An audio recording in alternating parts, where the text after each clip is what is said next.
আসসালামু আলাইকুম সুপ্রিয় দেশবাসী।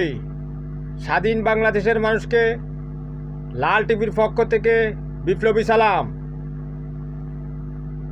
ভারতীয় বৃত্ত শেখ হাসিনার ছেলে, ভারতীয় গোয়েন্দা বাহিনীর রয়ের এজেন্ট সজীব ওয়াজেদ জয় ভারতীয় গণমাধ্যম ইন্ডিয়ান এক্সপ্রেসকে দেওয়া সাক্ষাৎকারে জানিয়েছে, ভারত যাতে বাংলাদেশে হস্তক্ষেপ করে তাড়াতাড়ি 3 মাসের মাধ্যমে গণতান্ত্রিক প্রক্রিয়া সম্পন্ন করে, তার মাধ্যমে তারা বাংলাদেশে অংশগ্রহণ করবে।